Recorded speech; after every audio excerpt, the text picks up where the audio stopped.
¿Cuántos de vosotros habéis estado en la Casa de los Espejos? ¿Alguien sabe lo que es la Casa de los Espejos? En la feria. En la feria, ¿verdad? Bueno, por los pocos que no han estado, es un pasillo a veces.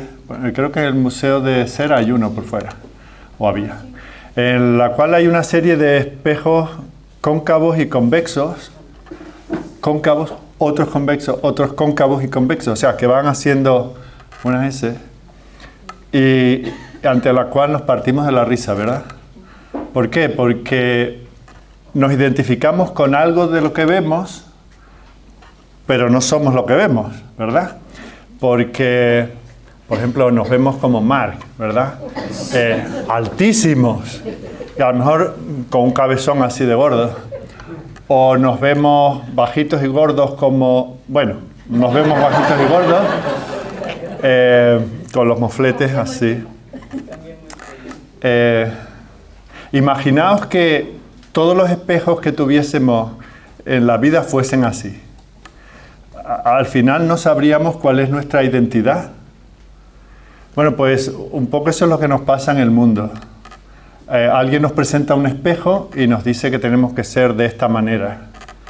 Y en otro tiempo, en otra cultura, otra filosofía, otra cosmovisión, nos dice que tenemos que ser de esta otra manera. Y eso acaba volviéndonos locos, y eso es lo que incluso no vamos a entrar en el asunto del transgenderismo en estos días, al menos no de manera oficial. No sé si en alguna de las preguntas que sabéis que vamos a tener este coloquio el viernes por la noche, para el cual debéis preparar vuestras preguntas y entregárselas a Juan Pablo, o en su defecto una caja que no sabemos si existe. ¿Hay caja, Juan Pablo? No, bueno, Juan Pablo es la caja. Y se las dais a él. ¿Quién es Juan Carlos? Juan Pablo, perdón. ¿Dije Juan Carlos? Juan Pablo. Bueno. Entonces, el mundo nos propone distintas versiones de lo que es la masculinidad y feminidad. Por ejemplo, cuando pensamos en la ropa.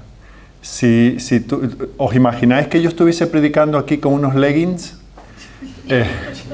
Bueno, pues si vamos al Museo del Prado, vemos a Goya pintando a los reyes de su época, todos con sus leggings ahí apretaditos, con unas botas de montar a caballo encima, con una chaqueta esta militar con 2 filas de botones, y estaba poco guapo, ¿verdad?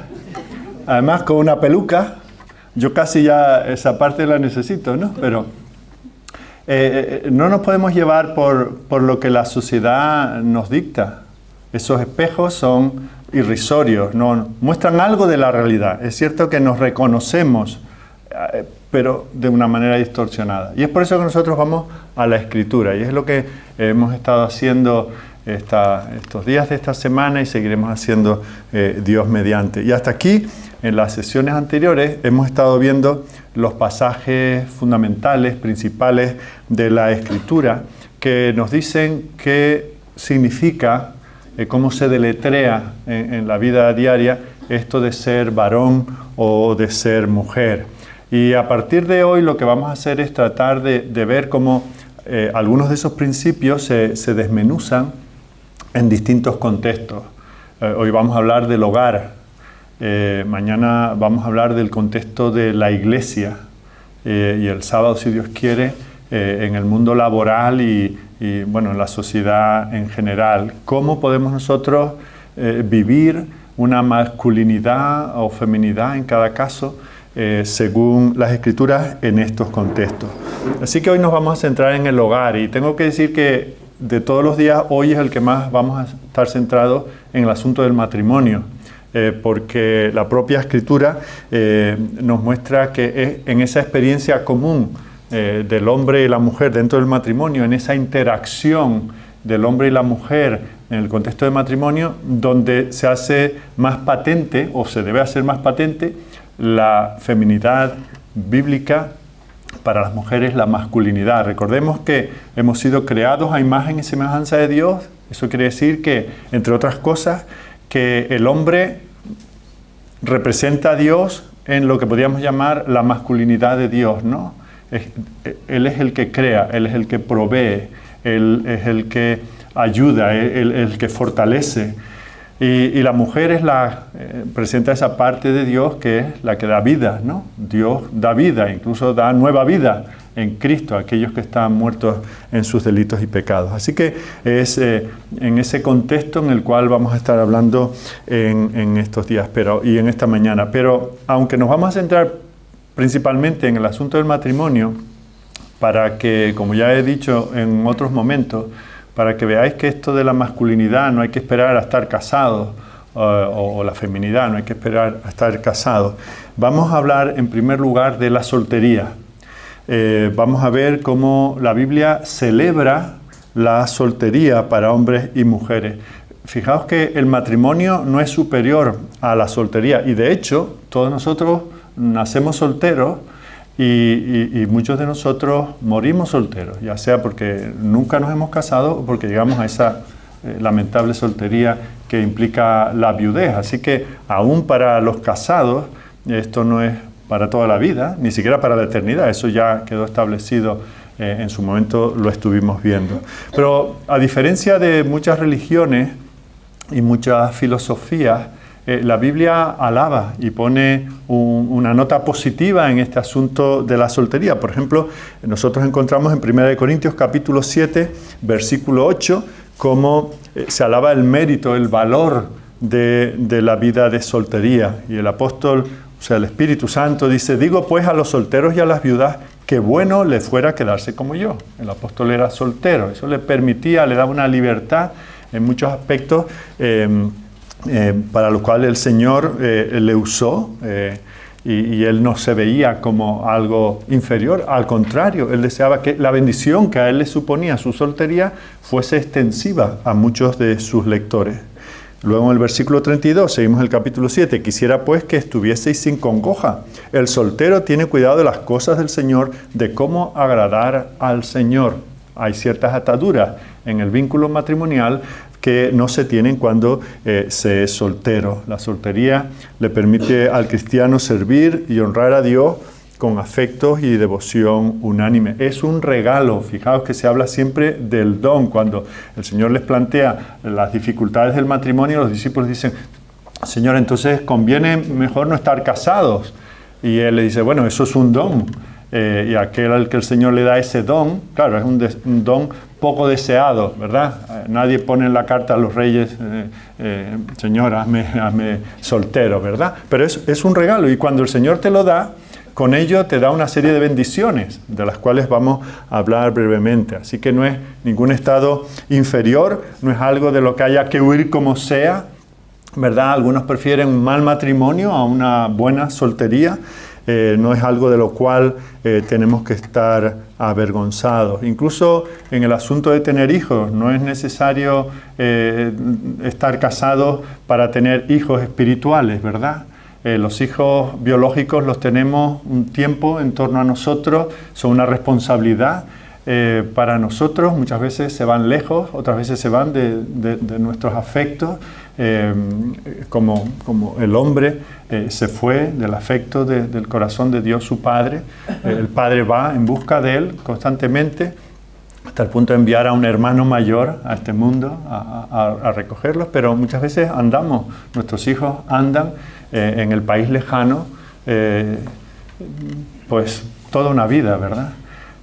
Así que no es necesario tener hijos biológicos para engendrar hijos espirituales, y eso es un privilegio al cual no están lejanos los solteros, ¿no? Así que nada de tener vergüenza, y creo que aquí nosotros los cristianos evangélicos tenemos que corregir incluso nuestro lenguaje, ¿verdad? Enseguida que un jovencito, una jovencita pasa de cierta edad, que no sé cuál es, ya, y tienes novio, tienes novia, ¿verdad? Ya los niños vienen de primero de parvulitos y ya tienen 2 o 3 novios, ¿verdad? O 2 o 3 novias en clase. Eso lo fomentamos, ¿verdad? Igual que lo de tener hijos. Bueno, ya lleváis 3 años, ¿y qué? Y los niños, o cuando tienen uno. Bueno, y la parejita, ¿verdad? Y no sabemos las dificultades por las que está pasando ese soltero para encontrar novia. o ese matrimonio para tener su primer hijo, o esos que tienen uno o dos para tener el siguiente, ¿verdad? Así que tenemos que tener cuidado, porque parece que estamos diciéndole, te falta algo, te veo carente, y la carencia sería esta que yo te sugiero. A personas que tienen lucha en este sentido le estamos poniendo una carga que el Señor no les ha querido poner. Así que tenemos que tener cuidado, porque nosotros, en lugar de ser de bendición con nuestras bocas en este sentido, y decir, bueno, el Señor te tiene así, gloria a Él, ¿no? Aprovecha, toma esto y entrégaselo al Señor, ya digo, ya sea tu soltería, tu incapacidad para tener hijos o para engendrar más, ¿verdad? Tenemos que verlo como algo positivo, no como, bueno, hay un plan B que consuélate con esto. No, es el Señor soberano el que abre la matriz o la mantiene cerrada. Así que vamos a ver algunas cosas en cuanto a la expresión de la masculinidad y feminidad dentro de la soltería. ¿Qué ventajas se disponen en este caso y cómo debemos aprovecharlas, ¿no? Los creyentes solteros pueden que estén solteros toda la vida durante un tiempo, pero tienen un contexto donde manifestar esa masculinidad es en la familia de la iglesia local. Esta expresión, la familia de la iglesia local, no es algo que uno se invente, es que el Señor presenta a la iglesia como una familia. Y es en ese contexto donde los solteros, los varones solteros, tienen una serie de privilegios que deben de poner a los pies del Señor. Recordemos que el principio, espero que a estas alturas todos los varones sepamos, el Señor nos llama a proveer, proteger, liderar y dar cuentas, ¿verdad? Esas son las 4 funciones que el Señor nos da. Pues dentro de la familia de la iglesia, los solteros pueden manifestar su masculinidad en este sentido. En primer lugar, proveyendo para otros espiritualmente. Cuando tú no tienes que volver a casa porque te está esperando tu esposa y tus 2 o 3 niños, tienes un tiempo que puedes y debes dedicar a nutrir, a proveer el conocimiento que Dios te ha dado, ánimo espiritual a otros en la congregación. Tenemos que tratar a los jóvenes como hermanos. Y cuando uno tiene un hermano menor, pues le ayuda con la tarea, le ayuda en las dificultades que tiene, las manualidades. Cuando te viene un campamento, el niño se ha enamorado de la rubita aquella y viene hecho polvo porque vive en Pontevedra, y el hermano mayor, pues claro, no se lo va a contar a papá y a mamá, porque eso es una vergüenza, ¿verdad? Pero el hermano lo entiende porque a él le pasó hace 3 años. Y entonces está con él, venga, vamos a jugar un partidito, vamos a hacer esto, y le anima, de manera que el padre y la madre no lo pueden hacer, ¿verdad? Bueno, pues lo mismo en el sentido espiritual. Joven varón soltero, considera esto, no en simplemente estar todo el día dedicado a ti mismo, a depilarte las cejas y estar pasando al siguiente nivel en la maquinita, ¿verdad? Sino mira si hay otros en la congregación, no tienen que ser de tu edad, tal vez hay jovencitos que te miran a ti, tal vez no te lo dicen, pero búscalos tú a ellos, un modelo para ellos, modela tú a Cristo, sé un escaparate de Cristo ante los ojos de ese niño. Otra cosa que también debes considerar hacer es apoyar económicamente algún proyecto en otro joven. Piensa que porque no tienes ataduras económicas con una familia, tal vez puedes financiar que otro joven de la iglesia pues pueda ir un verano a una misión de corto plazo, ¿verdad? O que pueda financiarle unos estudios por correspondencia en un seminario de predicación, de estos que hay tantos, gracias a Dios. Hay tantas cosas en que en lugar de comprarme otras zapatillas de marca, ¿verdad? Debo de pensar cómo puedo yo proveer, proteger y liderar a este joven, prepararle para que él también sea un hombre de Dios en el futuro. Tenemos también, como protectores, tenemos el deber de proteger a la iglesia de falsas doctrinas. Así que, aunque todos no acabaremos siendo ancianos en la iglesia, pero siendo que ese es el modelo del varón adecuado para ese ministerio, prepárate tú mismo, dedica tu tiempo libre a prepararte por si un día la iglesia ve en ti el carácter y las cualidades adecuadas para que tú seas uno de esos baluartes en la iglesia. Toda la iglesia es columna y baluarte de la verdad. Tú piensas, si la iglesia en la que eres miembro depende, viene alguien con una falsa doctrina, si tú tuvieses que salir adelante a defender la sana doctrina en la iglesia con el conocimiento y la preparación que tienes ahora, ¿serías una columna o serías de los primeros que se lleva la ola más floja que llega a la orilla? Prepárate para eso. Aprovecha ese tiempo de soltería para prepararte teológicamente, doctrinalmente, estudia. No hace falta que te veas a ti mismo como un pastor a tiempo completo, pero la iglesia necesita ese tipo de hombres. Es una pena, ¿verdad?, que en la mayor parte de las congregaciones evangélicas faltan hombres, y no porque falten en número, sino que a la hora de un voluntariado falten hombres que salgan y digan, no, a eso voy yo, ¿verdad?, a echar una mano a una iglesia que está en el verano, van a hacer un proyecto evangelístico en las calles de su pueblo. Y sí, van los jovencitos que no saben ni siquiera por dónde abrir la Biblia. Tienen buena voluntad y además hay otros chicos y un medio campamento. Pero ¿dónde están los hombres solteros que no tienen que dejar a su esposa sin su presencia, a sus hijos? Esas son maneras en que nosotros podemos ayudar con nuestra soltería. Igualmente, nuestra labor de protección a las damas en la iglesia. Tal vez hay una hermana mayor que le está goteando la cisterna. Ahórrale el tener que llamar a un fontanero. Para eso tienes que ser un poco del Bear Grylls que decíamos el otro día. Aprende esas mañas para pintarle la habitación, para acomodársela, porque ahora tiene un taca-taca, una sillita de ruedas. Hay que rodarle muebles, hay que adaptarle la casa. Y tú puedes hacerlo. Entonces hay muchas cosas en que los dones que el Señor nos da como varones y la libertad que nos supone la soltería, los podemos poner al servicio del Señor. Bueno, hablamos ahora para las mujeres solteras, ¿verdad? Recordemos que Eva fue llamada a ser una ayuda idónea para Adán. Eso quiere decir que la mujer soltera puede expresar su feminidad con una disposición. Veíamos ayer que la idea de la feminidad es esa disposición, estar predispuesta, ¿verdad?, a ser útil, a ser alentadora, a ser servicial. Considera cuántos privilegios tienes tú dentro de la iglesia local.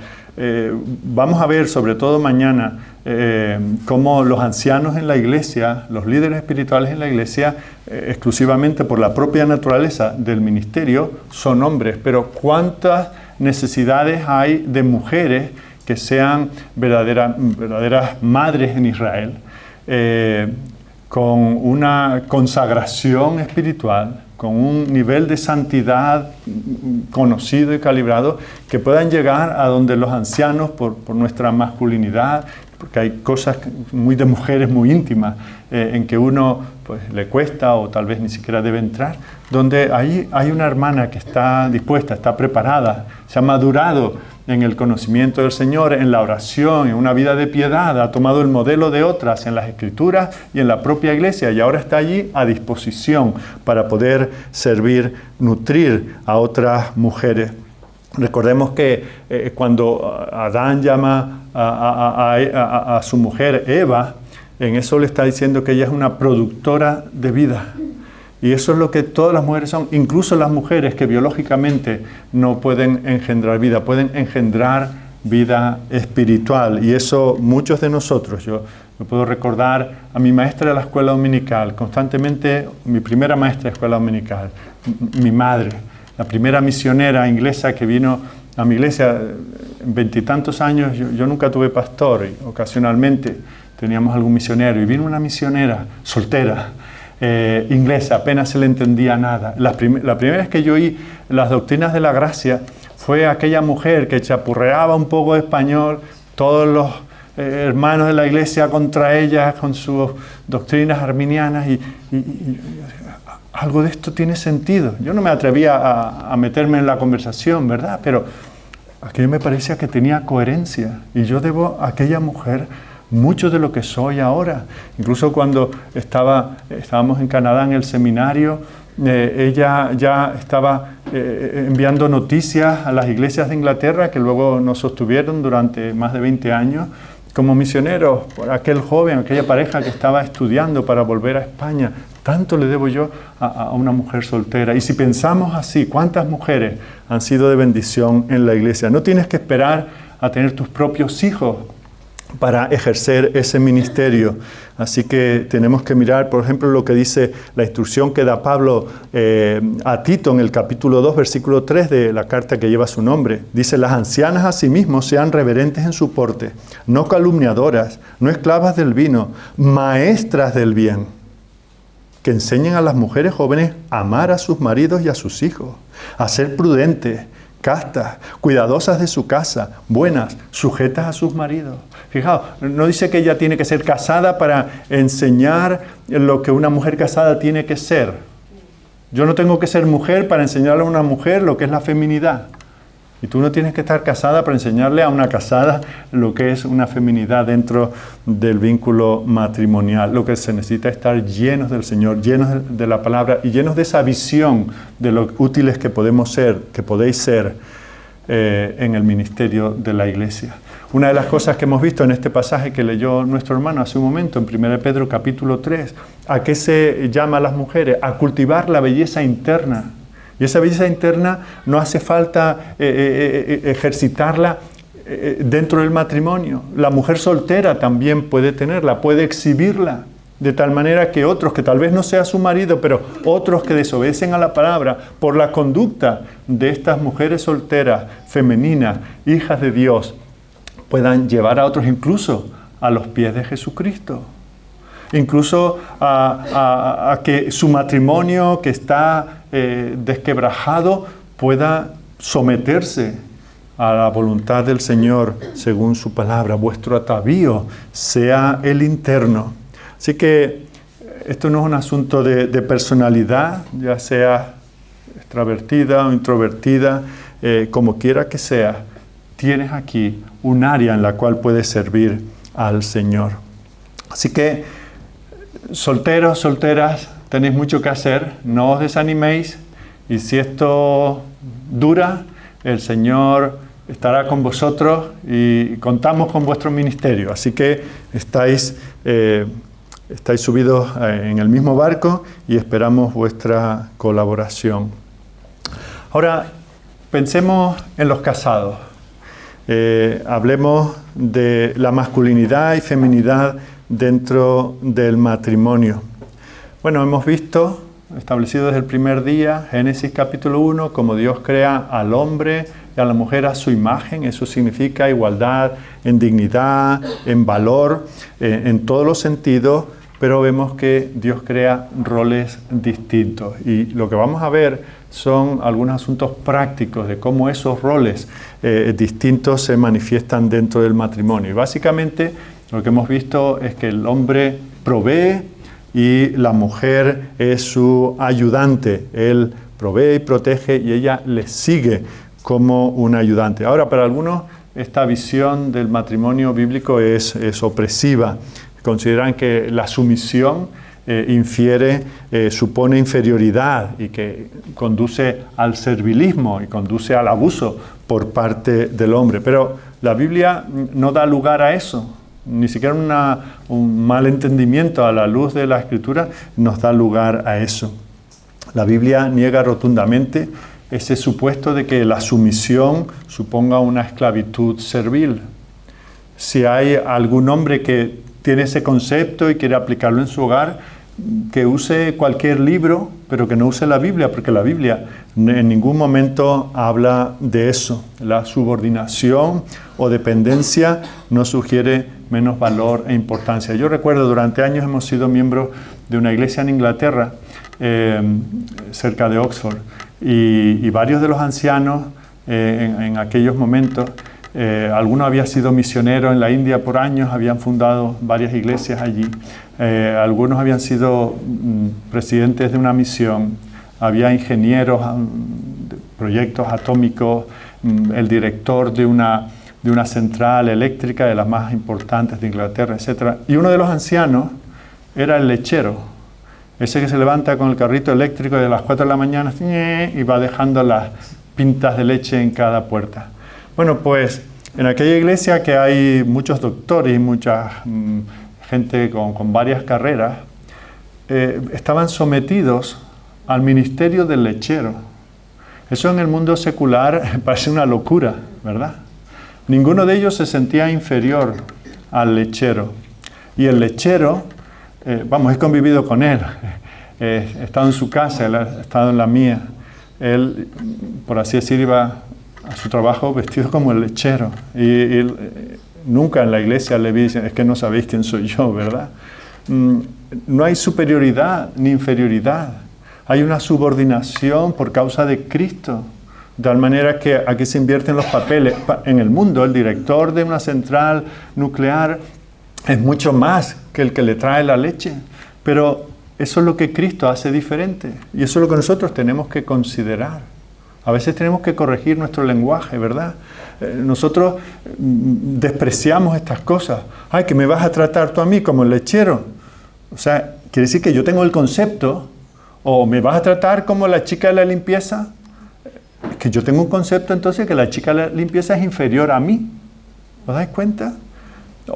Esas cosas de, ay, yo ponerme un sonotone de estos, que va. O yo andar con un bastón, que va a pensar la gente.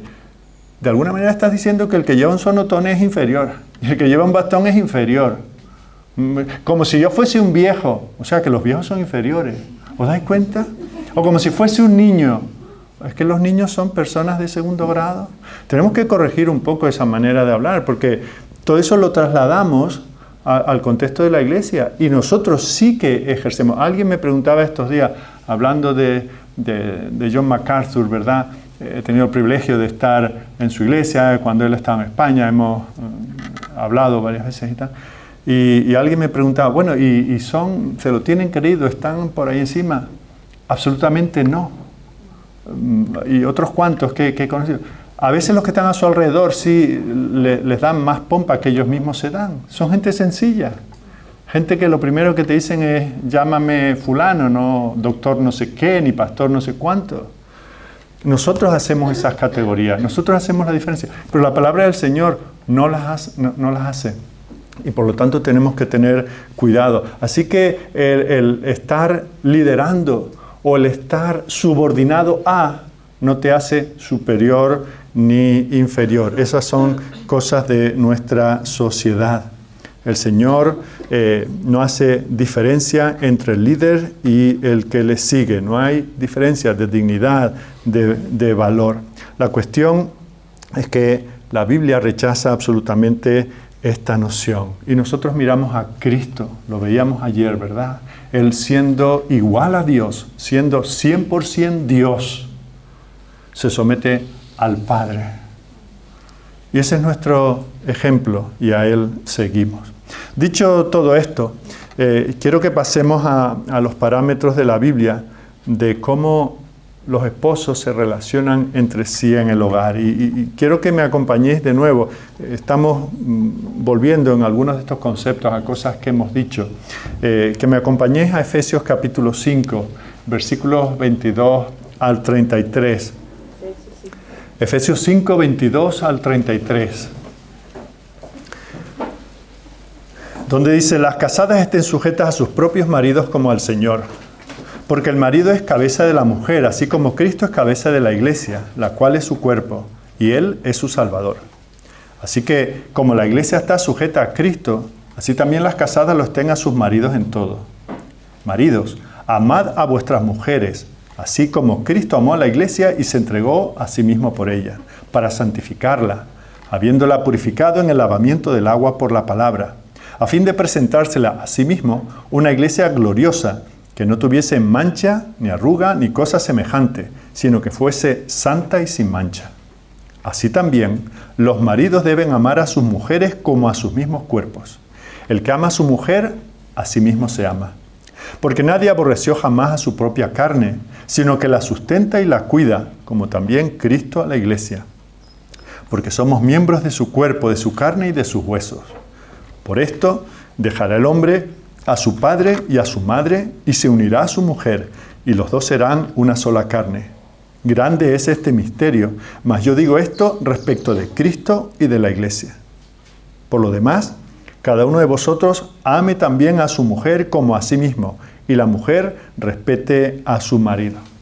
Respecto a este pasaje quisiera hacer solo 4 observaciones. En primer lugar, vemos que el apóstol Pablo llama a las casadas a someterse a sus propios maridos como al Señor. Previamente, en el versículo 21, él ha dado esa enseñanza global de que todos debemos someternos en Cristo, todos debemos someternos los unos a los otros. Eso implica humildad, no debemos considerarnos nadie superior al otro, al contrario, debemos saber que hemos sido creados, ya seamos hombres o mujeres, para servir, para que cuando yo estoy a tu lado 5 minutos y luego tú te vayas, tú seas mejor persona. Que no te vayas mermado, sino que vayas enriquecido, porque yo te he provisto, te he protegido, te he dado, te he enseñado, no te he extraído, no te he dejado vacío, no te he mandado amargado al siguiente lugar a donde vayas. Así que seamos hombres, seamos mujeres, eso es lo que estamos llamados a hacer. Y en este caso vemos cómo después de ese mandato general a todos los cristianos, a estar dispuestos a eso, a perder para dar, ahora aplica esto a distintas relaciones en la vida, como es en el matrimonio, como es las relaciones padre-hijo y como es las relaciones entre amos y siervos. Pero comienza con el matrimonio y como ese es el asunto que estamos tratando, vemos como lo primero que dice es que las esposas deben someterse a sus propios maridos. De una manera, aunque todos debemos someternos a todos, y la mujer tiene que tener esa disposición que veíamos ayer, en general, de ser ayudadoras, de una manera especial, lo tiene que hacer dentro del hogar, someterse a sus propios maridos. Y al hacerlo, debe hacerlo como al Señor.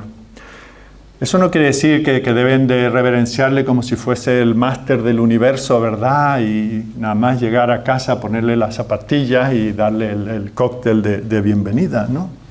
Pero parte de la obediencia de la mujer a Cristo es seguir la instrucción de Cristo de someterse a sus autoridades terrenales. Y la primera autoridad terrenal de una esposa es su esposo. Así es como lo ha establecido el Señor. Tú no te estás sometiendo a Cristo como cristiana, sino te estás sometiendo a la autoridad que Él ha puesto sobre ti. Fijaos, nosotros encontramos a un policía municipal, de estos que hace 3 días estaban en el gimnasio poniéndose cachas y ahora han hecho un examen y tal. Espero que no haya ningún policía municipal que se ofenda, pero vamos, que no hay que hacer muchas cosas para eso, ¿verdad? Y ahora nos dice que no podemos entrar a nuestra calle. Y nosotros podemos hacer tantas cosas en la vida, ¿verdad? Pero Él representa toda la autoridad, desde el rey para abajo, desde la Constitución a la última norma municipal. Si Él dice que no podemos pasar, es que no podemos pasar.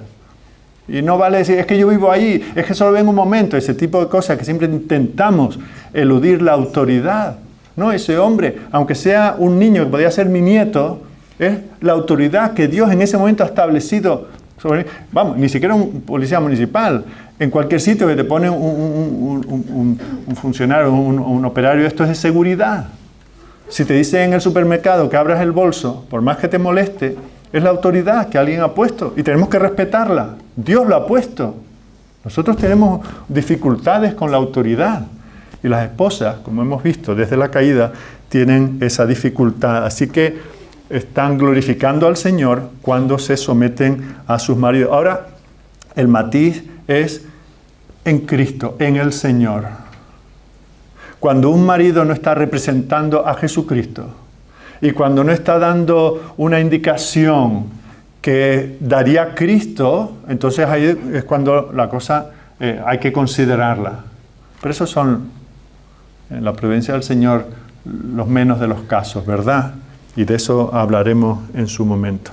En segundo lugar, vemos como aquí se nos dice que el marido es la cabeza de la mujer, así como Cristo es la cabeza de la iglesia. Esto implica, la palabra cabeza, tanto en griego como en castellano, implica autoridad. Cuando tú te estás sometiendo a tu marido en el hogar, en el fondo te estás sometiendo a Cristo, como cuando te sometes al hombre de seguridad en el supermercado, te estás sometiendo también a Cristo, porque toda autoridad ha sido puesta por Él para nuestro bien. Cuando tú te sometes, no ya digo a un hombre de poca cultura que está allí en la puerta del supermercado, cuando tú te sometes a una placa metálica con STOP, no hay nadie a la vista. Alguien la clavó allí. Dice que te pares, te tienes que parar. La autoridad de Dios se manifiesta en aquella señal. Tú puedes decir, qué tontería. La rotonda está vacía. No viene nadie. Son las 3 de la mañana. No pasa nada. Tú te tienes que parar. Y si no te paras, estás en rebelión contra el Señor. Lo mismo las señales que ponen 1, 2, 0, ¿verdad? No podemos excederlas. O las que ponen 30, que cuesta más someterse a ellas, ¿verdad? Pero es un problema de someterse a la autoridad. Así que tampoco eso significa que los que tengamos algún tipo de autoridad podemos ladrar órdenes como si fuésemos un boxer, ¿verdad?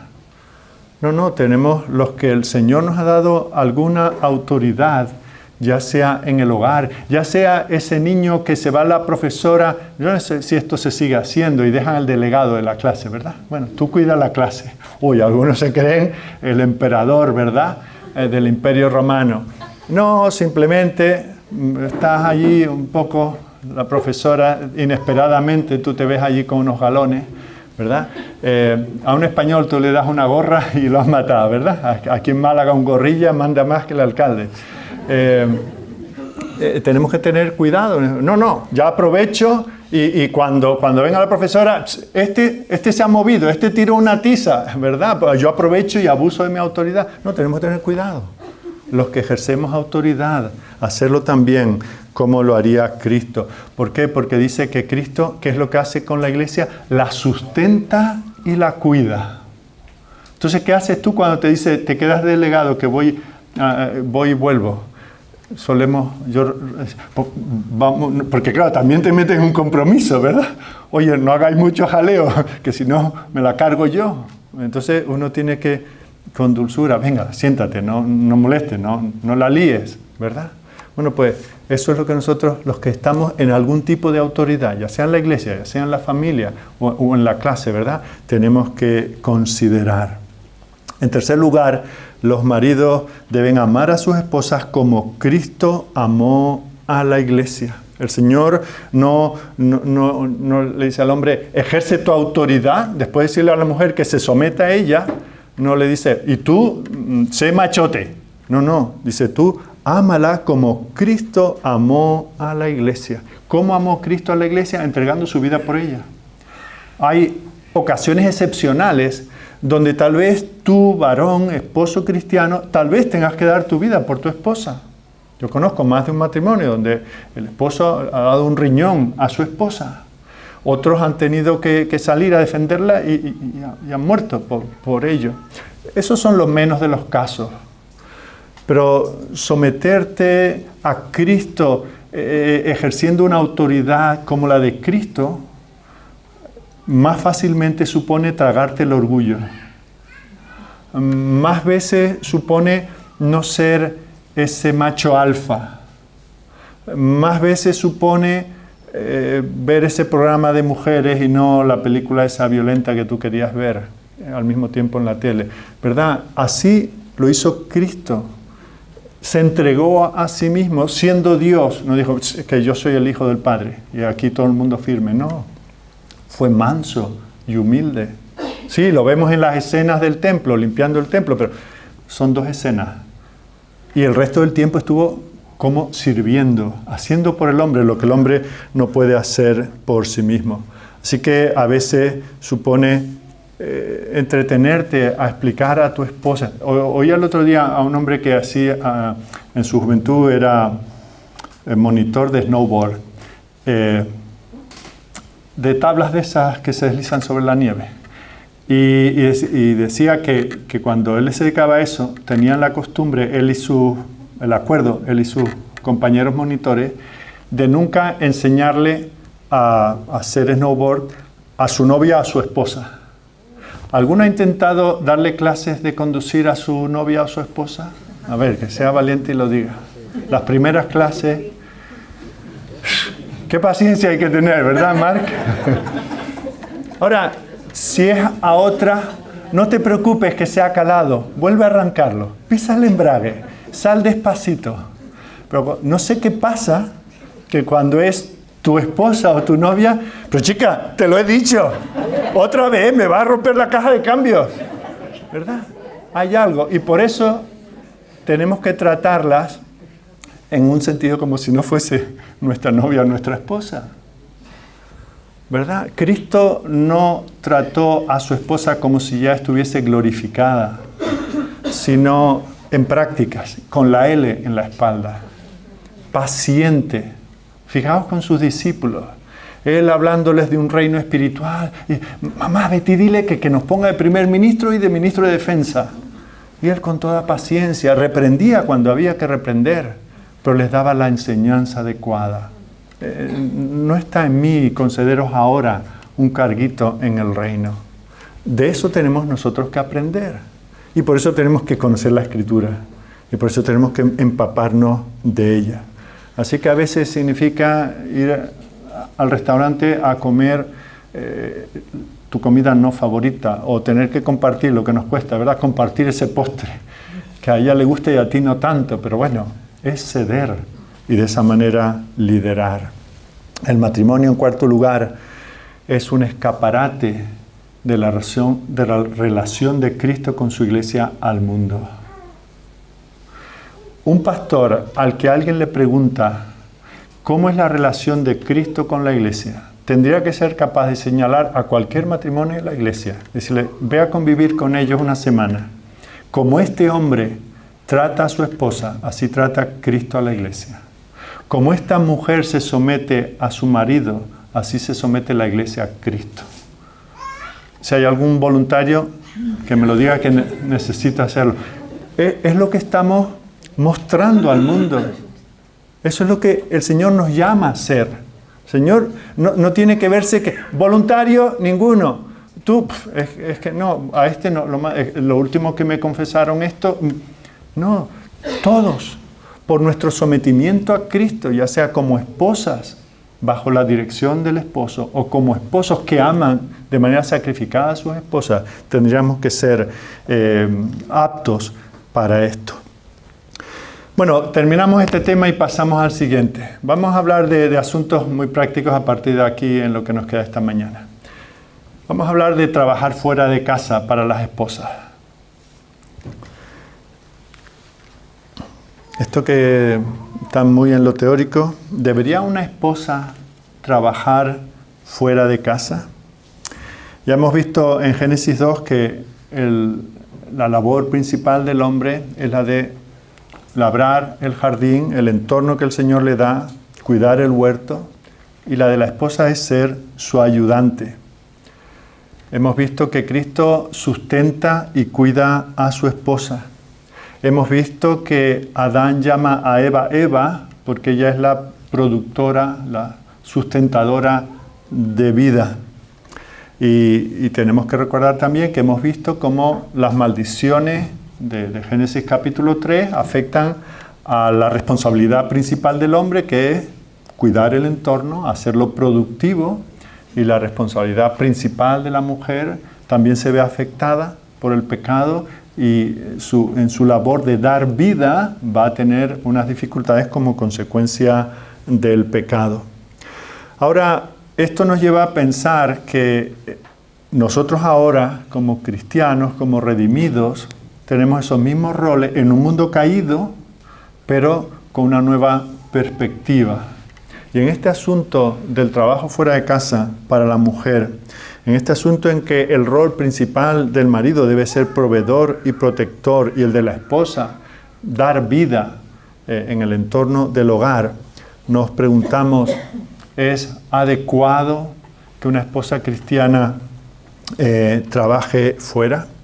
Yo no sé si en alguna de estas documentales o películas de los años 40 del siglo pasado, cuando la Guerra Mundial, ¿habéis visto ese cartel, ese póster de Rosie la remachadora? Es un cartel, una mujer con un pañuelo en la cabeza, con el puño así, y con unas palabras debajo que decía algo así como nosotras podemos. Claro, la mitad de los hombres aptos estaban en el frente de guerra, había que fabricar aviones, fabricar barcos, y todos los aptos para eso estaban fuera, y había que convocar a las mujeres para que estuviesen en la fábrica fabricando esto. Y fijaos que el concepto no está mal, nosotras podemos, no se trata de poder o no poder. Claro que la mayor parte de los hombres, de los trabajos que un hombre hace, la mujer puede hacerlo, sin duda, la mayor parte, digo, algunos posiblemente no. Pero debe, sé que esto es un asunto muy delicado, estaréis pensando la que va a liar, pues seguramente la liaré. El Señor ha dado a la mujer unos talentos semejantes a los del hombre, eso no lo cuestionamos, ¿verdad? Unas habilidades iguales a las del hombre, pero no se trata tanto del poder, sino del deber. Eso es lo que yo quisiera ayudaros a pensar. Hasta aquí he estado sobre todo explicando qué dice la Escritura. Y aquí es que derivo yo de la Escritura. Así que lo que Dios dice, eso es innegociable, y esto es, como dicen en inglés, comida para el pensamiento, para ayudaros a pensar en este sentido. El asunto no es si la esposa debería trabajar, porque la esposa trabaja y trabaja mucho. Y en el contexto del hogar trabaja de manera dura. El asunto es dónde trabaja y si ese trabajo tiene una remuneración, si recibe un sueldo por ello, dónde ejerce ese trabajo. Yo creo que lo que es importante que consideréis, fijaos que no voy a decir sí o no, eso lo tendréis que pensar cada uno en vuestro matrimonio, es qué está detrás de la decisión que yo tomo, o qué líneas me ayudan a tomar las decisiones que acabaré tomando. Porque el problema en que vivimos en nuestros días es que el trabajo acaba siendo lo principal que nos identifica. Nosotros nos presentamos a alguien y después de decir nuestro nombre, ¿qué es lo que solemos decir? Nos decimos, soy un cristiano nacido de nuevo en el año 74. No solemos decir esto. Soy pastor, soy fontanero, soy farmacéutica, soy periodista, ¿verdad? Es lo primero que decimos, ¿verdad? Y allí está la competencia, tengo un máster en no sé qué, eso ya no vale, ¿verdad? Damos la categoría, soy el jefe de una internacional de la venta de pescado, ese tipo de cosas, ¿verdad? Dejamos que nuestra ocupación sea nuestra identidad, como para muchos, ¿verdad? Que soy homosexual. Eso no es lo primero que yo quiero saber de ti. ¿Cuál es tu inclinación o cómo vives tu sexualidad, o cómo no la vives, o cómo la reprimes, o cómo la conduces? Eso no sé si viene en la 5ª o 6ª página del currículum del que yo quiero saber. Y el problema es que vivimos en una sociedad con este feminismo agresivo que nos rodea y que nos afecta también a los cristianos, que hace sentir a muchas cristianas que tienen un concepto de su feminidad bíblico, les llevan a dudar, porque cuando se reúnen una vez cada 10 años con las antiguas alumnas del instituto, pues una tiene este puesto en Telefónica, la otra ha viajado a no sé dónde con la empresa, la otra tiene una sucursal de Zara en su pueblo y no sé qué, y tú estás allí esperando que cambie la conversación porque yo soy ama de casa, cuido 3 niños, y estás esperando que te sientes inferior. ¿Es esa tu verdadera identidad? ¿Por qué sales a trabajar? ¿Para alimentar tu ego? Porque recordemos que Dios le manda a Adán a labrar la tierra y a la mujer a ser su ayudante. Supongo que en algún momento dado, en esa situación concreta, ella tendría que aguantar la escalera para que él bajase las uvas de la parra. O sea que el hecho de trabajar con él en algo semejante a lo suyo no es el asunto. Es cuál es la identidad. Y a veces es necesario que la esposa trabaje fuera de casa en un trabajo remunerado, además del trabajo dentro de casa, para poder llegar a fin de mes. Pero lo que yo quiero que penséis es si lo hacéis para la gloria de Dios o para la vuestra. Para poder sostener, si por las circunstancias que Dios ha permitido en tu matrimonio, tu esposo está en un desempleo de larga duración, pues a lo mejor tú tienes que salir y cavar ese jardín, que él no puede, porque tiene la espalda lesionada en este sentido, ¿verdad? Pero si tú lo haces para decir, yo no soy inferior a mi marido, él ingresa 1.000 euros y yo otros 1.000 o 1.200, eso es lo que te motiva y eso es lo que yo quiero que tú consideres. Es un asunto de realización, es un asunto de identidad, porque si es así, en el fondo es un asunto de idolatría, de decir, yo no soy menos que mis compañeras de clase, yo no soy menos que aquella que siempre sacaba buenas notas y que hay que ver que 10 años más tarde siempre quedó por encima de mí. Tengo un amigo en Inglaterra que mide 2,12 o algo así, bueno, no sé cuánto mide más, pero más, 2,5, bueno, más alto que tú. Y este hombre, que anda ya casi encorvado de tanto agacharse por las puertas, me dijo, dice, en el instituto ya con 14 años era muy alto, pero había uno más alto que yo. Luego, cuando fui a la universidad, era el segundo más alto.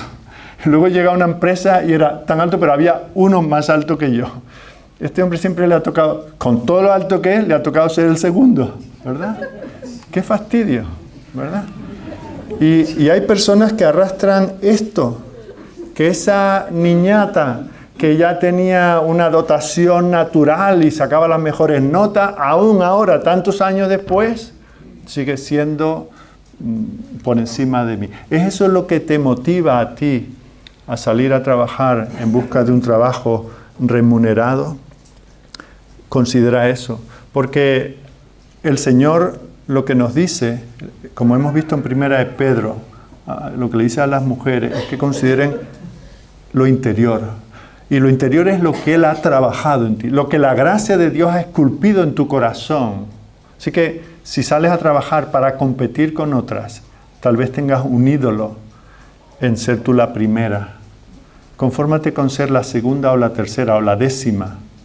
No te compares con otras. Que no sea esa la motivación. En Tito 2, versículo 3 dice, las ancianas, lo hemos leído ya varias veces en estos días, las ancianas asimismo sean reverentes en su porte, no calumniadoras, no esclavas del vino, maestras del bien, que enseñen a las mujeres jóvenes a amar a sus maridos y a sus hijos, a ser prudentes, castas, cuidadosas de su casa, buenas, sujetas a sus maridos. Algunos ven aquí cuando dice que enseñen a las mujeres jóvenes a ser cuidadosas de su casa, algunas dicen, esa es la función única de la mujer, no puede salir a trabajar fuera de casa. Eso no es lo que está diciendo. Está diciendo, sé un modelo para otras en este área, pero a veces hay una necesidad. También otro asunto que hay que considerar es por qué tiene que salir. A veces es porque hay que poner pan en la mesa, ayudar al marido en esto. Otras veces es porque se quiere poner pan con caviar y entonces se crea una necesidad. Vivimos por encima de las posibilidades y entonces descuidamos las labores del hogar, las labores propias de Eva, esa Eva redimida, esa Eva en Cristo, simplemente para poder ir de vacaciones a un sitio más lejos o tener un coche de mayor cilindrada. Tenemos que tener cuidado con esto. Pero si te quedas en casa, también puedes hacer un ídolo de tu casa. El ídolo de ser la ama de casa perfecta, de no haber una mota de polvo en tu casa, de hacer las mejores tartas de manzana de la iglesia, de preparar un brazo de gitano como ni los gitanos lo preparan. Eso es otra idolatría. Piensa que el hogar no son las paredes, no son los muebles, no es lo que está en el horno. El hogar son las personas que conviven. Y cuando el Señor te llama a ser creadora de hogar, no te está diciendo que estés en IKEA todas las semanas comprando algo nuevo. Te está diciendo que aquellas personas que están allí sean nutridas por ti. Que tú estés lactando a esas personas con lo mejor de ti, con lo que sale de dentro de ti que el Señor ha puesto. Quiero leeros en este sentido lo que Courtney Racing, una joven cristiana, digo joven porque esto no está escrito en la época victoriana, contemporánea, ha escrito un libro que traducido sería algo así como La feminista accidental. Y ella dice, el propósito del hogar no es demostrar todas tus cosas buenas y revelar que has llegado como una diosa doméstica. El propósito del hogar es alimentar almas, proveer un refugio para el cansado y vivir generosamente. El hogar es un lugar de trabajo, es un lugar donde la vida ocurre. El hogar no es el pináculo de la grandeza, Cristo lo es. Dios se preocupa por el hogar porque la mayoría de la vida ocurre allí. Así que si sales a trabajar, que sea para la gloria de Dios, no para tu propia gloria. Y si te quedas en casa, que sea para la gloria de Dios y el bienestar de los que viven o que pasan por allí, y no para que sea el ama de casa del mes. Recuerda que uno de los pasajes que hemos visto, aunque sea de pasada, es Proverbios capítulo 31. Y aquí tenemos una mujer que combina estas dos cosas. Trabaja en casa de tal manera que sus hijos la alaban. Dice en el versículo 28, allí en Proverbios 31, se levantan sus hijos y la llaman bienaventurada. No, la llaman la desconocida. ¿Dónde está mamá? No, es que está trabajando y no la vemos nunca. Viene tan tarde que no tenemos ni un ratito para estar con ella. No, la llama bienaventurada. ¿Por qué? Porque se ocupa de que todos los que están en la casa estén comidos y abrigados y estén confortables, incluso en el tiempo que le queda, no para su gloria, no para que las del barrio digan, ¡ay, mira esta! No son las otras mujeres las que la alaban, son sus hijos y los ancianos en la puerta de la ciudad.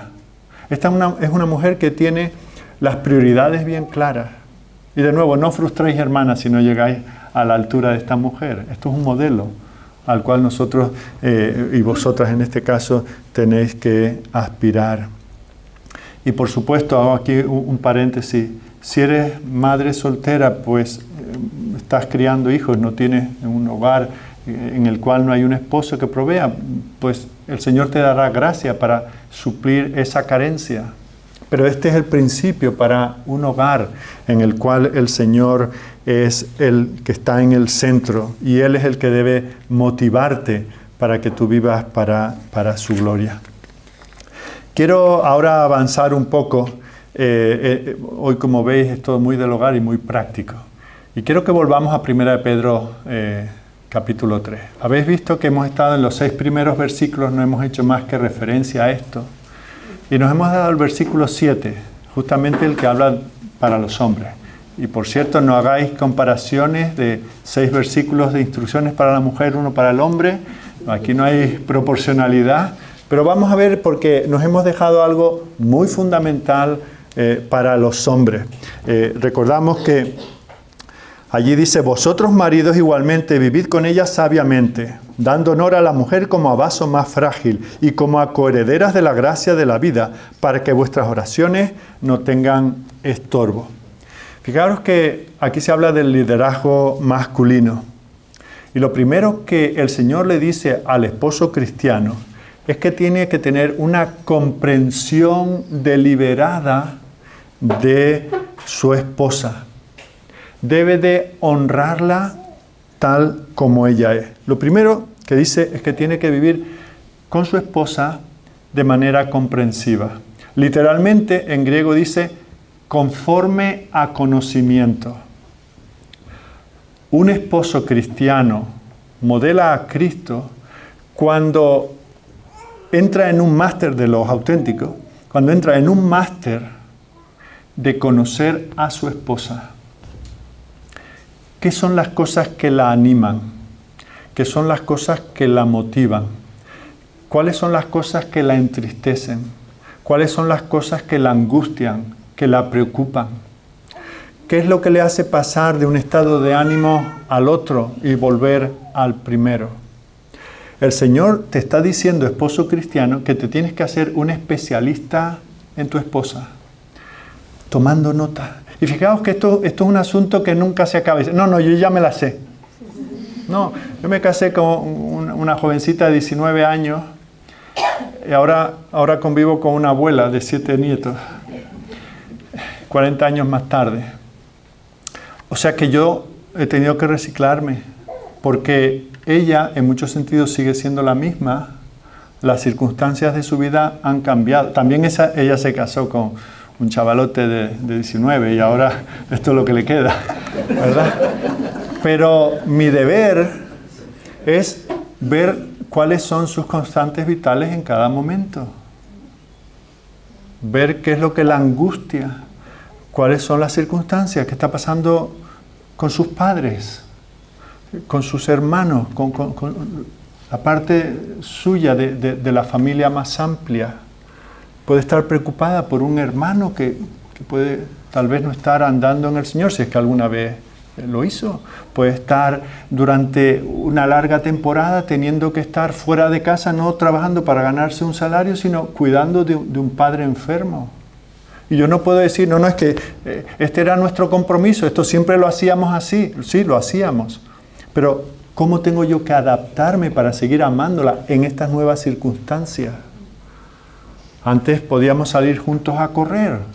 Ahora a lo mejor su lumbalgia o sus varices o quién sabe qué no le permiten eso. Y no puede decir, no, dijimos que así hasta la muerte corriendo. No, porque con el taca no se avanza, ¿verdad?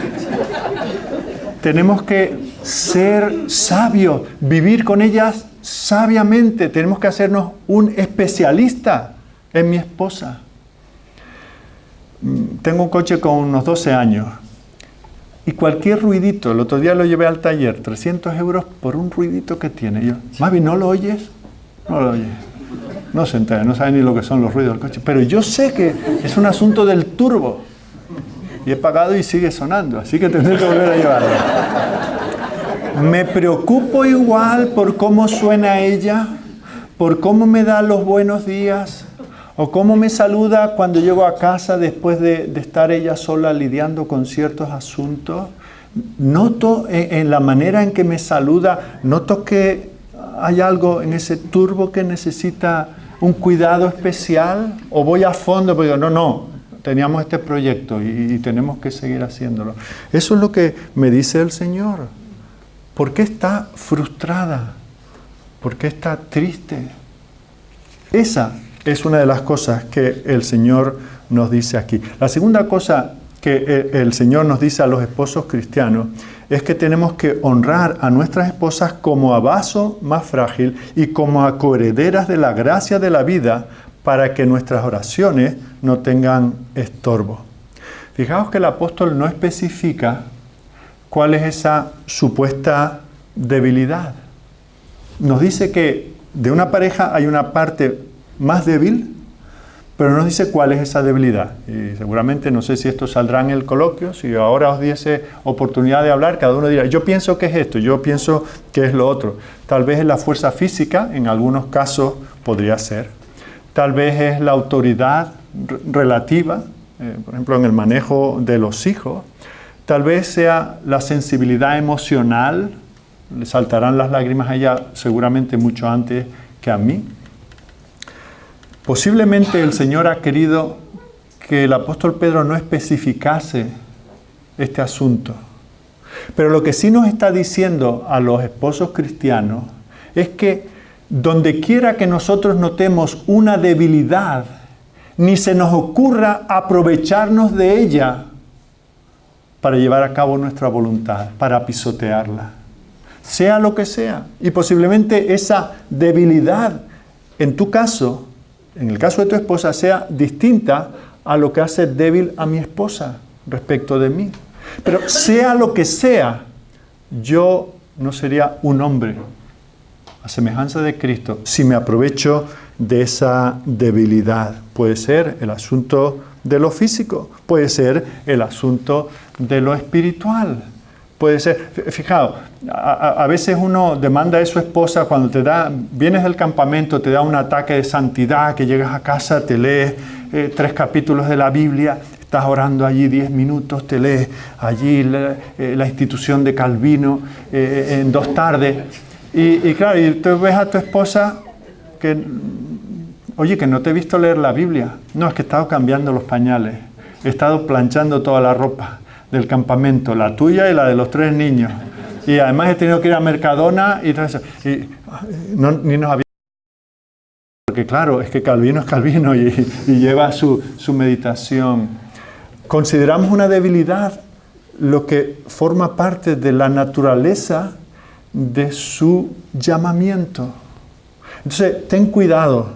No quieras que esté a la par contigo en cosas que no puede estar a la par contigo. Y por eso tienes que ser un estudioso de tu esposa en todo momento. No es lo mismo una esposa que ya tiene los hijos criados y los ha tenido, ya vienen de vez en cuando y tiene que preparar una comida para el domingo, que una que tiene que darle el pecho a uno a las 3 de la mañana y luego a las 5 y luego a las 7, y que además tiene que llevar al otro a la guardería por la mañana y al otro ayudarle con las matemáticas por la tarde. Tenemos que ser comprensivos, que a lo mejor no están tan dispuestas para otras cosas que nosotros queremos por las circunstancias. Por eso no debemos aprovechar esa debilidad para enseñorearnos, para echarle en cara, para herirla. Nosotros estamos allí para protegerla, para afirmarla, para decirle, cariño, no te preocupes, cuenta conmigo, aquí estoy yo para ayudarla, ayudarte. Otra cosa de tipo práctico en la que quiero entrar es cómo tomar decisiones, porque estos son asuntos que muchas veces traen conflictos a nuestras vidas matrimoniales. Os decía el otro día que esto de la masculinidad y feminidad no tenemos que verlo como una pelea, a ver quién llega primero, sino más bien como algo que hacemos juntos, ¿no? Como un baile, como vamos cada uno girando alrededor del otro y vamos avanzando hacia donde queremos. Pero llega un momento en que hay que tomar decisiones. Y aquí es donde muchas veces las decisiones son consensuadas, ¿verdad?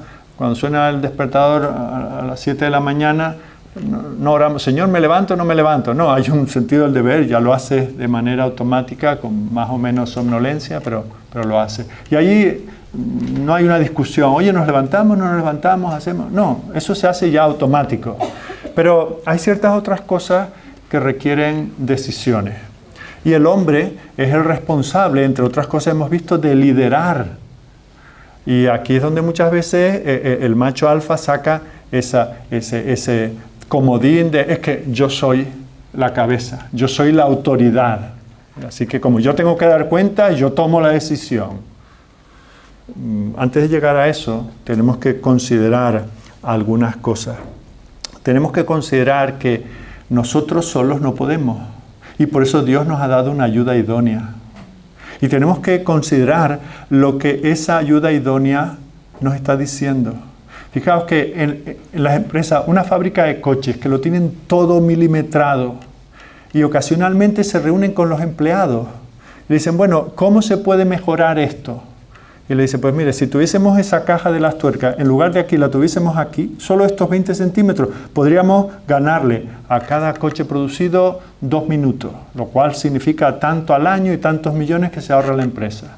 Y ahí tienes a esos cerebritos de despacho, escuchando al otro que simplemente coge y hace la misma operación 300 veces por hora. Escucha, y ese hombre ayuda a la empresa. Pero cuando nosotros ya venimos con la decisión tomada y nos da igual lo que diga, y si somos generosos a lo mejor le consultamos para que ella se sienta que forma parte de la decisión, pero ya hemos hecho la entrega, el primer plazo de lo que queremos traer a casa y ella piensa que no es el momento. El Señor nos ha dado una ayuda idónea y somos estúpidos si despreciamos esa ayuda. Para esas cosas precisamente el Señor nos la ha puesto a nuestro lado. Tenemos responsabilidad, pero tenemos que aprovechar las bendiciones que el Señor nos da en este sentido. Ahora, llegará un momento en que después de mucha oración, mucha conversación, alguna discusión en el buen sentido, no alcanzamos un acuerdo. ¿Y qué hacemos? Pues de nuevo, a veces la solución está en esperar. Mira, yo estuve de pastor 13 años y medio en Málaga y una decisión muy importante que yo traía en mi cabeza cuando me llamaron por primera vez no se tomó hasta pasados 10 años. Algo del mismo ámbito me está ocurriendo ahora. Llevo 7 años y medio en Madrid. Hay una decisión que creo que la Iglesia debe tomar. He intentado presentar este asunto al Consejo de la Iglesia y no ha pasado ese primer filtro. Y todavía ese asunto, que creo que es vital y que me gustaría que cuando el Señor me lleve o me jubile, eso quede asentado, todavía no ha llegado el momento. Y creo que es crucial, como lo era aquí, lo es allí. Pero soy paciente con eso. A lo mejor lo que te parece que es que tiene que ser, a lo mejor no tan tiene que ser. A lo mejor puede esperar. Porque claro, yo puedo ser cuestionado. Alguien que ha estado aquí estos días, no está hoy entre nosotros, justamente este asunto me preguntaba. Y claro, yo por el prurito de decir, tengo todo solucionado. Después de 7 años y medio, pues mira, este asunto sigue pendiente. Y yo puedo sentir mi ego afectado. Y por eso intentar impulsar en el momento inadecuado una cosa que la Iglesia debe o no debe decidir. Pues si eso, claro, como tengo 100 jefes en la Iglesia no me atrevo. Pero cuando yo me creo el jefe en el hogar, entonces eso yo lo impongo. Y muchas veces para desastre. Por eso a veces hay que esperar. Pero a veces no se puede esperar. ¿Y cuál es el principio que debe estar detrás de todo esto al final? Cuando ya tenemos que tomar la decisión, ¿cuál es el bien del conjunto? No lo que yo quiera, no mi criterio, no que esta discusión que tenemos pendiente y este asunto que tenemos que decidir, que al final se haga mi voluntad, sino qué es lo mejor para la familia. ¿Qué es lo mejor si somos dos? ¿Qué es lo mejor para nosotros dos? ¿Qué es lo mejor para nosotros y el conjunto de nuestros hijos? ¿Qué es lo mejor para nosotros y el conjunto de toda la parentela? ¿Qué es lo mejor para nosotros y para el conjunto aún de la familia de la fe? Y eso nos puede indicar.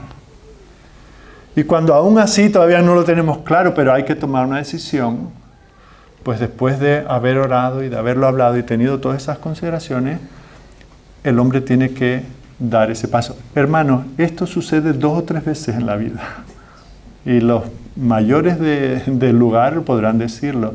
A este tipo de situaciones hemos llegado en nuestro matrimonio 2 o 3 veces en la vida.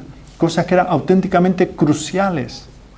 Y en ese caso uno tiene que ser un hombre y tomar la decisión y asumir las consecuencias. Y la esposa que ha estado tratando de mostrar otra perspectiva del asunto y al final ve que no es considerada, pues no debe ir a regañadientes y esperando que la cosa fracase para decir, ya yo te lo había dicho, te lo vengo diciendo 3 años, tú no me has hecho caso. No, solidariamente somos uno. Nadie quiere ganar la pelea, queremos que no haya pelea, queremos que Dios sea glorificado, porque somos un escaparate para nosotros, para nuestros hijos, para cualquiera que nos esté viendo y sobre todo nuestro principal público, para que el Señor lo vea, que estamos sujetos a Él. Así que, esposos, tened en consideración estas cosas. Nos vamos a equivocar. Esposas, tenéis que ser pacientes con nosotros. Tenéis que tener mucha gracia para perdonar. Tenéis que pedir al Señor la habilidad para presentar esa perspectiva que vosotras, esa perspectiva femenina que Dios os ha dado. Pero también tenéis que pedir gracia para soportar esos errores de vuestros maridos. Los errores no siempre son pecados. Uno no tiene toda la información. Yo no tomo una decisión hoy conociendo lo que va a pasar mañana. la hipoteca la hacemos ¿cómo es? A plazo, no, a interés fijo o variable. Por ejemplo, fijo a variable, esto es más seguro, tal, no sé qué. ¿Y si pega un bajonazo? Ahí tenemos un especialista, luego podemos consultarle. Y si no, ya te lo dije, mira, ahora estamos pagando 200 euros más por no haberme hecho caso. ¿Verdad? Eso no contribuye a nada. El ya yo lo dije, el yo lo sabía, el te lo advertí, eso no soluciona nada. Vete y díselo al del banco. No soluciona nada con él, pues no soluciona nada en tu matrimonio. Ahora, yo hace poco le estaba sugiriendo a Mavi, tenemos un saloncito en casa pequeño, para 8 o 10 personas, vale, pero estaba sugiriendo traer a unos 30 jóvenes adultos en la iglesia a comer a casa, con lo que comen los jóvenes a esa edad, ¿no? Y la idea a Mavi le parecía bien, pero los metros cuadrados no se estiran. Y para mí es fácil decir, no, preparas esto, que es muy fácil. Claro, luego a la hora de prepararlo no es tan fácil. Y ella, estando conmigo en el concepto, lo veía muy difícil. Habría sido una torpeza. No, es que es un asunto ministerial. Es que va a ser una bendición para la iglesia. Es que los jóvenes van a poder interactuar entre ellos. Sí, de pie y sin moverse, sin abrir los codos.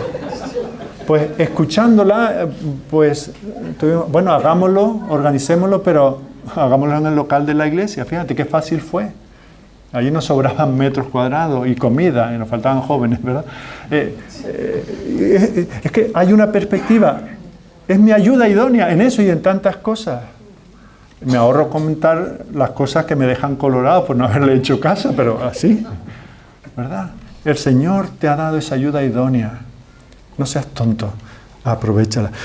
Pero en el otro extremo, no quiero dejar de hablar de otro extremo que creo que también es una plaga dentro del mundo cristiano, y es el de la pasividad de los hombres, esa pasividad perezosa, ese decídelo tú, ese, bueno, este asunto tú lo manejas mejor que yo. En el fondo, el no querer entrar en todo ese diálogo, en toda esa oración, en todo ese intercambio de puntos de vista, que a veces, como cuando enseñamos al snowboard, ¿verdad? A veces perdemos un poquito los nervios. Pero ni siquiera el concepto de, bueno, como la amo tanto, no entro en discusiones con ella. No, estás dejando tu responsabilidad. Dios te ha dado a ti también un cerebro, te ha dado una voluntad, te ha dado unos criterios, te ha dado una madurez, y si no te cases, ¿verdad? Si no la tienes, y te ha dado una responsabilidad. La tomes o no la tomes, es tuya. Cuando venimos a este mundo, no escogemos la familia ni el país donde estamos, pero ya tenemos unas responsabilidades con esa familia y con ese país. Y en el matrimonio, si te lo dijeron o no te lo dijeron antes de casarse, tienes unas responsabilidades. Así que no las eludas. Sé un hombre. Afronta aquello para lo que el Señor te llama. Un minutillo más y terminamos. Otra área en la que quisiera ayudar, por cierto, una más, en el asunto de la economía. No peleéis por la economía. Mira, imagínate que entran 1.000 euros al mes a casa, entre los dos o uno solo. O el alquiler o la hipoteca se van a llevar 30 y tanto, un 40%. Tú no vas al del banco a discutir cada mes, ¿verdad? Por eso. Telefónica o otra marca. El agua, la luz. Esos son unos fijos. Mercadona. ¿Qué te queda? ¿Te queda un 10%?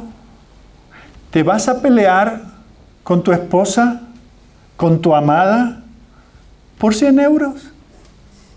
Es que las discusiones que se generan por esto es por la calderilla. ¿A que no le montas eso a Endesa porque te cobra un fijo, gastes o no gastes?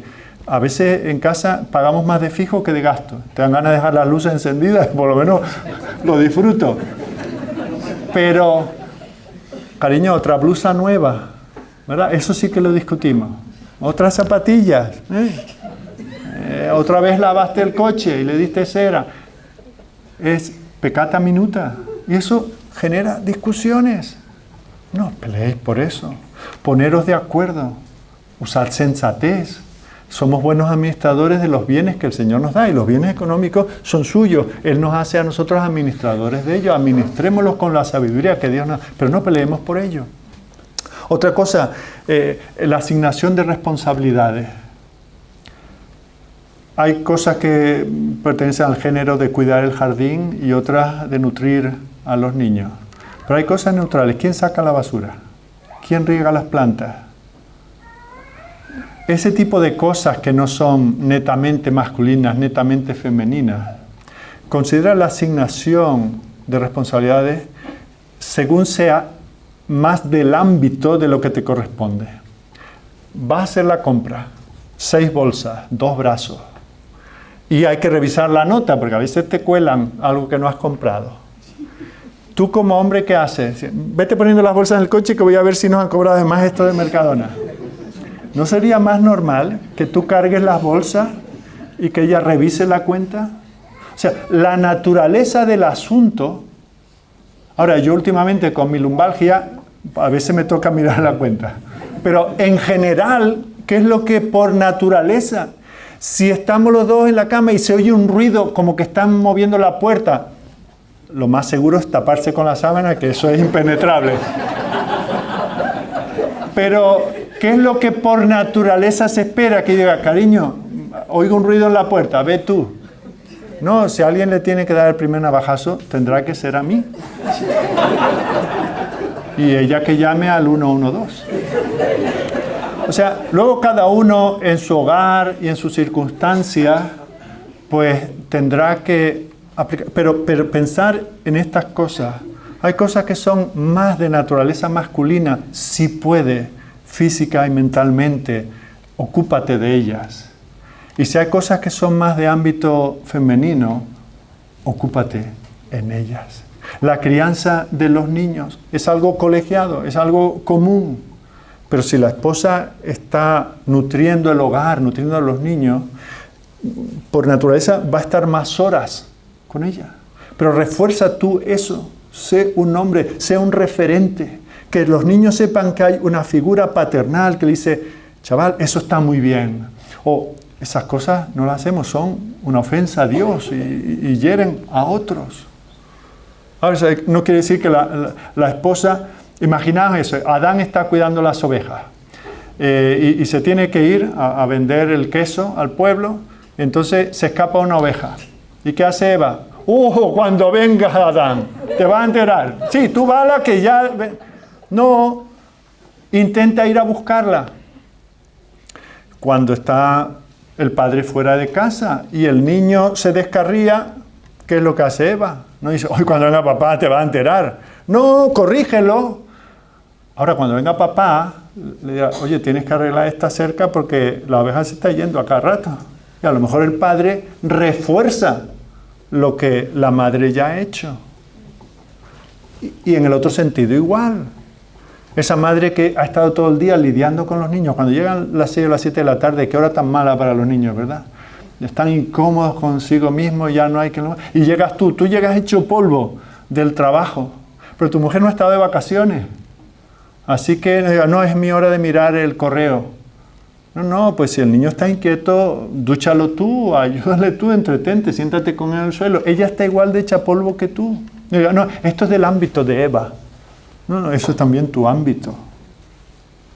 Apoyaos en esto, que esto de nuevo no sea un asunto de división, sino un asunto en el que os ayudáis los unos a los otros. Bueno, tenía otras 1000 cosas que decir, pero basta por este día. Hermanos y hermanas cristianos, ya seáis solteros, mirad todo lo que podemos hacer, lo que podéis hacer con vuestra masculinidad y feminidad para fortalecer a otros, para nutrirlos, para cuidarlos, para protegerlos. Y en el ámbito del matrimonio igualmente.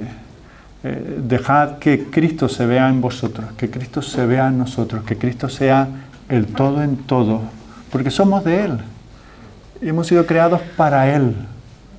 Y lo que hacemos lo hacemos por Él, porque a Él queremos darle toda la gloria. Oremos. Señor, es con vergüenza que me toca hablar de estas cosas porque soy el primero que falla una y otra vez en ellas. Pero sin ser lo que debo ser, tampoco soy lo que fui. Por la gracia de Dios soy lo que soy. Y espero un día compartir con mi Salvador esa perfección. Y lo que digo de mí lo digo de mis hermanos, varones que están aquí esta mañana. Y lo digo de mis hermanas, que también han sido redimidas por Cristo, que nos ha hecho uno en Él, pero que también ha mostrado las diferencias de nuestra masculinidad y feminidad respectiva. Te damos gracias, Señor, por la sabiduría que nos da tu palabra. No todo es blanco y negro. Hay cosas, Señor, en tu palabra que son innegociables. No queremos ni siquiera discutirlas, sino obedecerlas. Pero hay cosas en el día a día de nuestras vidas donde necesitamos sabiduría. No la sabiduría de este mundo, que como esos espejos distorsionan la realidad y nos confunden. A veces nos hacen reír, a veces nos hacen llorar. Queremos mirarte a ti y tu palabra. Y queremos, Señor, apoyarnos en la sabiduría de otros que nos han precedido. Queremos darte gracias, Señor, por aquellos matrimonios que tú has fortalecido y por tu pura gracia has bendecido y son un ejemplo para los que venimos por detrás. Pero también, Señor, aunque solo llevemos una semana de casados, queremos saber que tenemos una responsabilidad amplia y múltiple y que sobre todo tenemos que ser un modelo de Cristo, un escaparate. Que podamos decir, míranos a mi esposa y a mí. Así es como Cristo ama a su iglesia y como ésta se somete a su Señor. Señor, ayúdanos en nuestras imperfecciones. Señor, yo desconozco la situación personal de cada uno. Desconozco, Señor, a aquellos hermanos que están luchando para digerir y para poder agradecerte el don de la soltería que les has concedido. Señor, hazles ver de manera bíblica los privilegios que tienen y que los aprovechen. Y, Señor, los que estamos en otro estado, que sepamos aprovechar la situación en que viven estos hermanos. Señor, que nos cuidemos los unos a los otros, que no seamos egoístas, egocéntricos, sino que vivamos para ti, con un espíritu de servir, como hombres, como mujeres, todo esto en Cristo. Y Señor, ayúdanos a reflexionar en estas cosas, bendice nuestras conversaciones, no solamente cuando tengamos un coloquio formal, sino en nuestras relaciones, cuando ahora hablemos con nuestros cónyuges y que no estemos diciendo, oíste esto, oíste lo otro. Porque, Señor, tú nos hablas individualmente a cada uno para el bien de los demás. Danos un espíritu abnegado, que nos neguemos a nosotros mismos para que podamos ser de bendición a otros, que aprendamos de Cristo, que siendo lo más que se puede ser, el Dios eterno, se hizo como lo menos que se puede ser, como un siervo, como un esclavo, como un proscrito, como un maldito, para ser a nosotros hijos del Dios eterno. Señor, que Él sea nuestro modelo y que Él sea nuestra esperanza. Te lo pedimos todo en su nombre. Amén.